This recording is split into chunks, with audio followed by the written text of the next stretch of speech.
As if to one-up Harry Potter, the announcement has been made that Twilight will be receiving a television show. Of course, details are sparse this early on, but the implication seems to be that the show will follow the story of the books, rather than focusing on a new story. In the tradition of Harry Potter, or Netflix's Narnia, whenever that's happening, the show will be a reboot, though I'm hopeful a remake could pave the way for original series within the franchise. If the Twilight franchise plans to create a slew of TV shows, beginning with a reboot of the original would make sense, if only to tie everything together, creating a consistent tone and casting a group of actors who can reprise their roles across varying series. For my part, I don't believe a reboot of the original books is necessary. I won't pretend I wouldn't watch it, but unlike Harry Potter, the Twilight films didn't have to cut the same amount of material. Certainly, some aspects of the novels were cut, and fans remain in disagreement over whether the films did the books justice or not. But I personally feel the movies did what they needed to. Regardless of whether they only choose to adapt the books again, as we've seen with properties like Harry Potter or Interview with a Vampire, or create more original series afterwards, I'm excited for what such an announcement could mean for Twilight content in general. Meyer has also hinted at a sequel series, which most assume would tell Renesmee's story. And Lionsgate have said they'll adapt any new material Meyer writes when she's ready.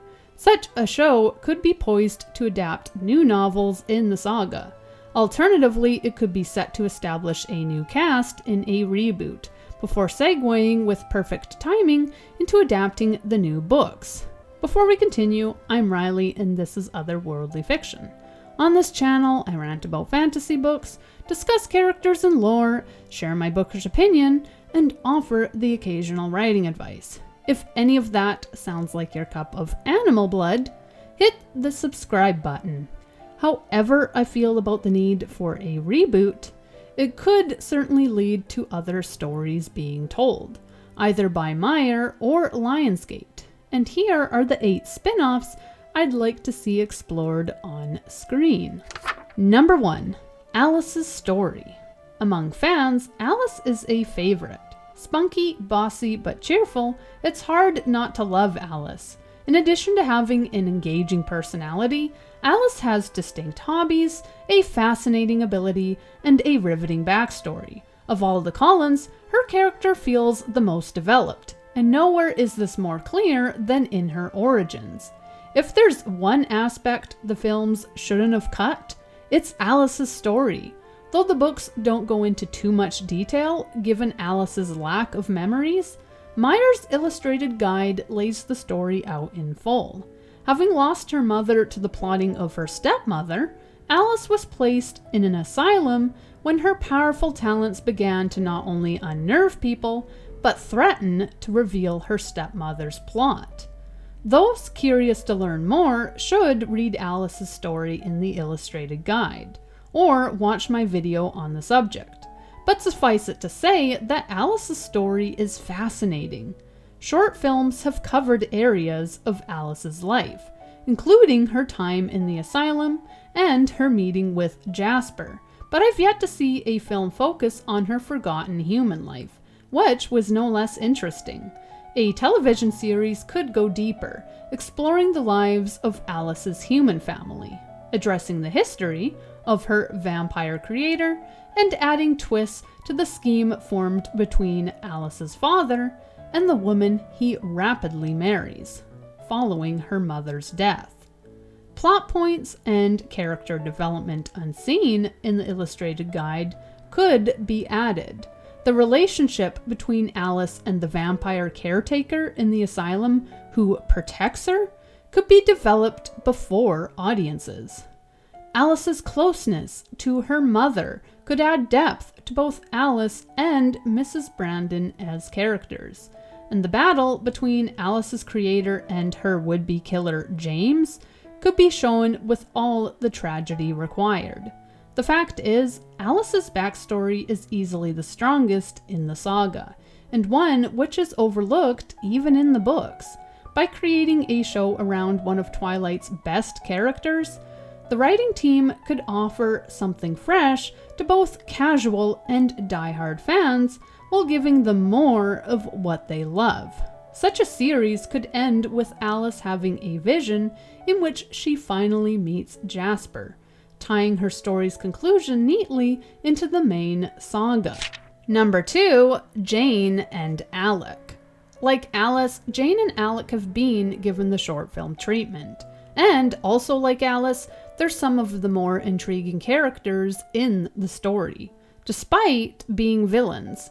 While Jane goes on to become sadistic, she wasn't always the cruel monster. Born in a time of superstition, the twins earned ire for their abilities.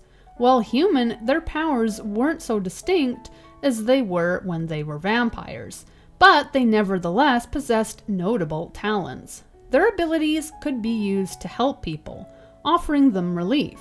At the same time, Jane and Alec could hurt others using their talents, if they felt a need to do so.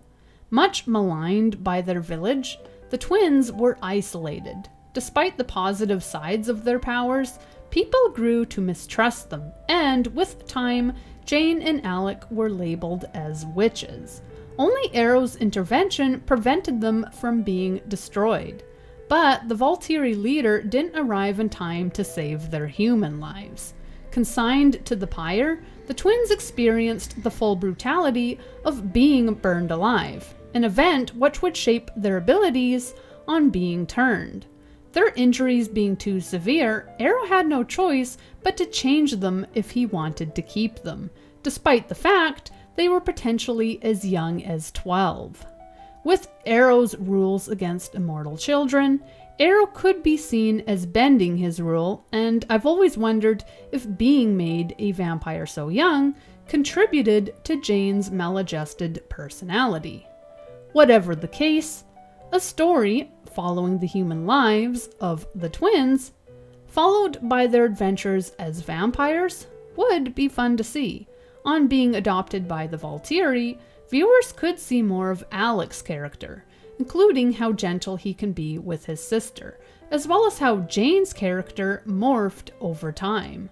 Beginning as a frightened and persecuted girl, the audience could watch Jane gain confidence as a vampire, only to slide into the other extreme, becoming vengeful and cruel as a result of her lingering resentment over how she was treated while human.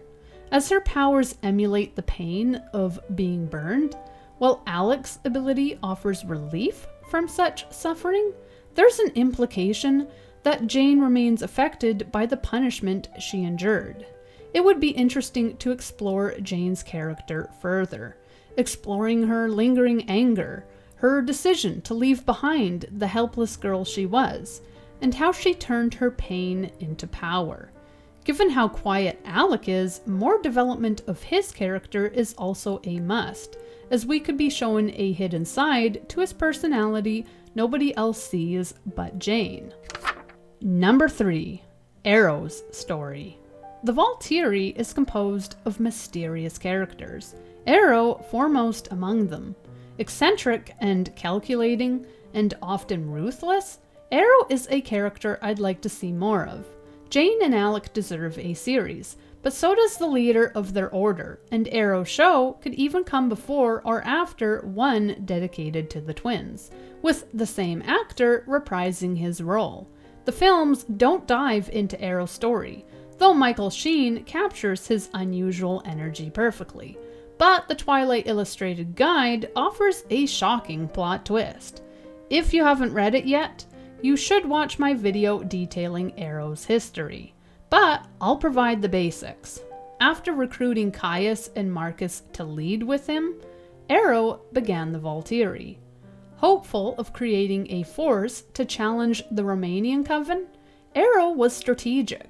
While he needed soldiers, he also made a point of searching for those with special talents.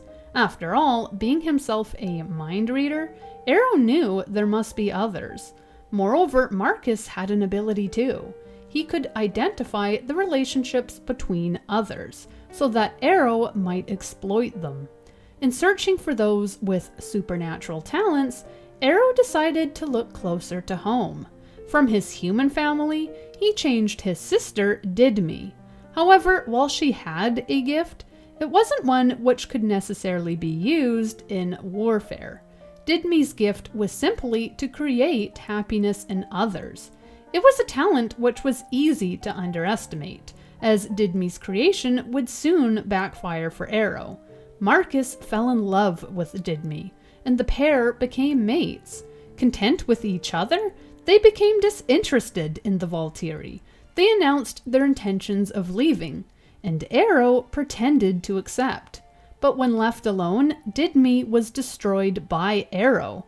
With no witnesses to his crime, no one knew who killed Didmi, and Arrow got his wish. He could keep Marcus, but at a price. Never the same after his mate's death, Marcus became a shell of himself. Though he continued to help Arrow lead the Valkyrie, he was essentially destroyed, and nothing Arrow could do would restore his former vitality. Disinterested in life, Marcus's manner is shown only a little to readers and moviegoers, though it's never explained why he's so disconnected. As many fans, including those who have read the books, likely don't know Arrow's backstory and the crimes he committed against his own family and closest companion, a series following his early life would make for dramatic reveals. Should the Valkyrie be revisited in a sequel series, Arrow's downfall could even come at the hands of Marcus. On learning the truth, it's likely Marcus would destroy Arrow, and seeing him do so at the conclusion of a great battle, just when Arrow is turning to ask for his help, would be thrilling. At any rate, the death of Didmi shows just how far Arrow will go in his quest for power. While he can appear to care on some level about others, there's nothing he won't do to satisfy his ambitions. From destroying others to murdering innocents, a man who can kill his own sister can do anything. Number 4. Benjamin. Of all the characters introduced in Breaking Dawn, Benjamin is one of my personal favorites, and it seems he was well liked by others, given he also received the short film treatment. Like Alice, Benjamin showed incredible talent even before he was turned. Capable of manipulating the elements and making fire before amazed onlookers, it wasn't long before his gifts attracted the notice of Amun. Anxious to conceal Benjamin from the Valkyrie, who would desire his talents, Amun hid the young man away. However, Benjamin had a mind of his own, as seen when he insists on staying to fight on Renesmee's behalf. Affable and powerful, a series could develop Benjamin's story further. Relatively little is actually shown of him falling in love with Tia or living with Amun, even in his backstory, but a series could offer viewers more detail. Seeing Benjamin fall in love would be a great start, but Benjamin could also escape Amun on occasion and have multiple adventures of his own. Plus, his powers are fun. Able to create fire, Benjamin has a serious advantage against any vampires who attack him. The possibilities are endless. What if a coven tried to take Tia, only for Benjamin to burn them to pieces? A series would also develop Tia as a character, as her personality is practically unknown. If he himself were lit on fire, or if one of his loved ones were being burned, Benjamin could splash water over them. A series following Twilight's closest equivalent to a wizard would just be a lot of fun. I love Benjamin himself, but I'd like to see more depth given to those who surround him, and a series could give one of the saga's most gifted vampires his due. As a quick aside, be sure to give this video a like if you're enjoying it. Number 5. The Denali's. Like the Cullens, the Denali Coven are the only vampires who make a point of subsisting on animal blood and maintaining permanent homes. Due to their lifestyle choice, they have grown close to the Cullens and are regarded by them as cousins, though their beginnings were altogether more sinister. Initially, the Denali's enjoyed the blood of humans as much as any other vampire. Arguably, they were some of the worst, because they would play with their victims before killing them. Specifically, the Denali sisters would seduce their prey before finally draining them of blood, helping to inspire the myth of the succubus. Of course, their actions weren't born out of a place of malice. The sisters, Tanya, Kate, and Irina, enjoyed the affairs themselves, though their thirst always compelled them to kill their partners in the end, even when they would have preferred to spare them. Indeed, there were humans the sisters genuinely cared for, but their natures always led to tragedy for those they courted. More than anything, the sisters were lonely. The loss of their creator, Sasha, left them grief-stricken, and their romances with human men provided a much-needed distraction. Plagued by remorse, but as lonely as ever, Tanya weaned herself off of human blood, and her sisters followed suit. She theorized that she could grow closer to humans without harming them, if she wasn't addicted to their blood. And this proved correct. Mastering their control, the Denali's continued to have affairs, this time with the humans surviving their encounters. Tanya also had flirtations with vampires, but never met a mate, though she flirted with Edward, something which compelled the Cullens to maintain a separate residence. Edward failed to be impressed. Remaining close to the Cullens, the Denali Coven are referenced frequently in the books, before finally appearing in Breaking Dawn. From their early life, in which Sasha concealed from them an immortal child, to their eventual expansion of their coven to include Eleazar and Carmen, there's plenty for a show to explore. Each sister could even be given her own plotline, especially as regards the human men they charm, and each character could be fleshed out, so that every member of the coven felt as distinct from one another as the Cullens do. Being the only other so-called vegetarians, seeing the sisters grappling with self-control while enduring the lingering grief left by Sasha's death would provide plenty for audiences to sink their teeth into, while adding depth to characters who are closer to the Cullens than anyone. Number 6. Victoria. This might surprise viewers, as Victoria is one of the series' villains, disrupting Bella's life more than the Volturi do. Malicious, vengeful, and relentless, Victoria doesn't immediately jump to mind as a character we'd like to get to know. However, as with Jane, Victoria has a sympathetic backstory, and a number of tragic circumstances shaped her into the person she became. Born in the 1500s, Victoria endured a life of abuse and poverty, facing first the loss of her sister Anne, and then years of homelessness. Victoria didn't have it easy. Regularly beaten, her red hair attracting unwanted attention, Victoria learned to hide, a talent which would grow when she became a vampire, making it impossible for others to catch her. Offered a reprieve by none other than Anne, Victoria was turned into a vampire by her sister and admitted into Hilda's coven. However, what little peace Victoria enjoyed was upended when the Volturi arrived to wipe the coven out. Considering them too conspicuous, Hilda and her creations were given a death sentence, an attack only Victoria managed to escape from. Reeling from the death of her sister, Victoria remained alone. As she'd done while human, Victoria kept to herself until James arrived and became her mate. Drawing her into his games, his antics went against her nature, but she was devoted to him, more so than he was to her. James saw Victoria as convenient, an asset that would enable him to flee if he needed to, but Victoria believed they were in love. Readers know the rest, but more could be included when it comes to Victoria's early life, including her bond with her sister and the hardships she faced. Seeing a Twilight series set in the 1500s would also be fun, as period stories can greatly expand the world of any franchise. Victoria's character arc would fit well to a show, as viewers would see her develop from a sympathetic victim to a furious villain over time. Number 7. Leah. By the end of both the books and films, Leah's story feels unfinished. The reasoning behind her being the only female wolf remains unanswered, and her desire for a partner is not yet satisfied.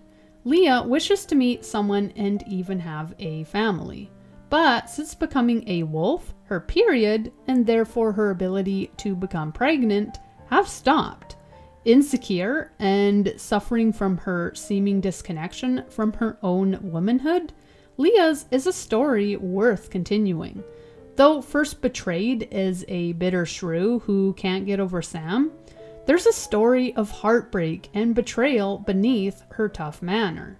Leah and Sam would have gotten married were it not for the interference of Sam being a wolf.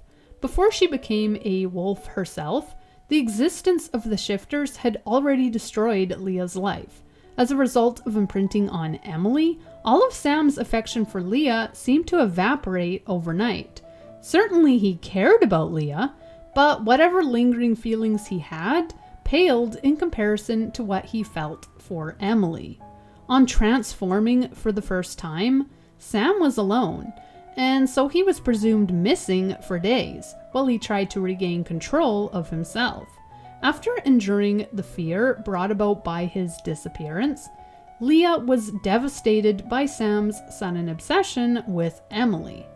Though Emily refused Sam's advances at first, the two eventually fell in love. If that wasn't bad enough, Leah and Emily, being cousins, had been as close as sisters. As such, Leah lost not only a partner, but a friend as well. Hurt by this betrayal, learning the reasoning behind it didn't help Leah. Instead, as the only female wolf, she became more isolated. Her emotions broadcast to the pack. A sequel series could show Leah as rebuilding her life. Well, there's a possibility Leah's story could be addressed in a sequel involving Renesmee and Jacob. Leah's story is one which would do well as a standalone too. I'd love to see Leah as the protagonist of her own story, and a show would do justice to a character who still has more to say. Number 8. Charlie. Among fans and even Twilight's detractors, Charlie is a favorite. When Bella decides to give her mother space to be with her stepfather, Phil, she moves to the small town of Forks to live with her father. Though Charlie isn't perfect, being introverted and leaving more cooking to his daughter than he should, there's no denying Charlie loves Bella. Ever concerned for Bella's safety and mistrustful towards Edward because of how much the seeming teen has disrupted Bella's life, it's easy to like Charlie. He rose as high as he could in such a tiny town, becoming the chief of police. And beneath it all, there's a loneliness, a sense of his continued love of Renee, who he never really got over until finding Sue. Aware that he has a rapidly aging granddaughter, and that his best friend's son can turn into an animal, Charlie has already been drawn into the world of the supernatural. Though Bella wishes to keep him at arm's length, only telling him what is strictly necessary, how long does that actually last? With stepchildren who turn into wolves, a granddaughter who's not only a half-human but the imprinty of a shapeshifter, and a daughter who's a vampire, Charlie will likely be drawn into a conflict. Moreover, he's a police officer, which means it's his job to face danger on behalf of his town. Should more nomads, like James, choose to poke around Forks, Charlie would be instantly vulnerable. At the heart of 2 paranormal families, and leading any investigations Forks calls for, Charlie, if he isn't killed, could become a vampire himself, either by his attackers or by a Bella or Carlisle anxious to save his life after he sustained injury. It probably won't happen, but I'd love to see Charlie become a vampire, retaining his position as chief and protecting his town in a way he's never been able to before. Should a nomad cause trouble, leaving only bodies behind? Such a series could even dip into the crime mystery genre, with Charlie using his experience as a cop to bring down a supernatural criminal. Whether they reboot the original books first or write an original series, there's plenty of potential left within the Twilight franchise. From new characters to old, there are plenty of stories waiting to be told for the first time or fleshed out. With most of these stories being new, even to seasoned fans, viewers could be in for plot twists, exciting battles, new romances, and in some cases, some much needed character development. Mind you, Twilight isn't the only series worthy of a spin-off. When it comes to explosive YA phenomenons with heavily debated ships and enduring fan bases, you can't go wrong with The Hunger Games. In the video on the left, I go over why we need a Hunger Games sequel, and on the right I discuss the reboot Twilight is getting. Thanks for watching, and happy reading!